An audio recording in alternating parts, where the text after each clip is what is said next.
Opi, Ibu Anita Nurhati, selamat datang Bu. Gubernur Sumatera Selatan Haji Hermanderu didampingi PJ Wali Kota Palembang, Haji Ratu Dewa meninjau revitalisasi Danau Opi Jakabaring, di mana pada kunjungan tersebut Hermanderu melangsungkan pemancangan tiang dermaga anjungan wisata Danau Opi.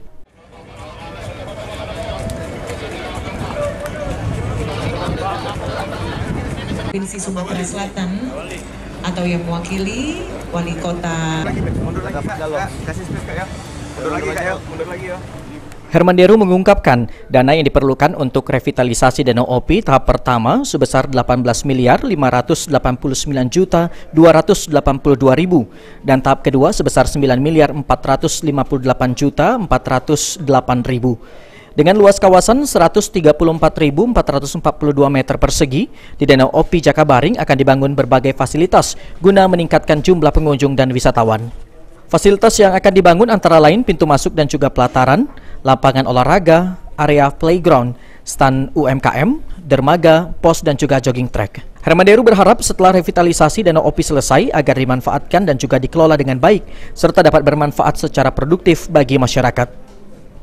Lagi sehingga daya tampungnya menjadi 272.000 meter kubik. Nah, ini tentu sangat bermanfaat bagi lingkungan Jakabaring pada umumnya.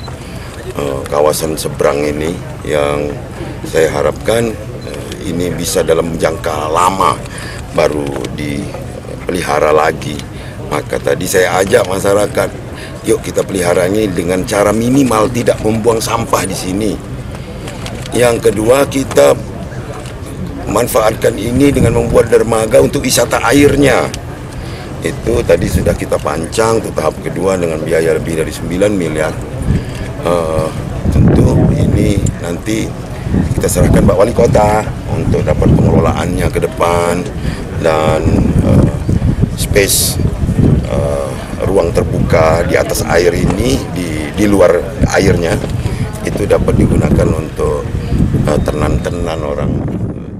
Pada akhir kegiatan, Gubernur Sumatera Selatan Hermanderu beserta PJ Wali Kota Palembang Ratu Dewa dan juga Ketua DPRD Sumsel Anita Nurhati melakukan penanaman pohon di sekitar kawasan Danau Opi Jakabaring. Aji Delia, PAL TV.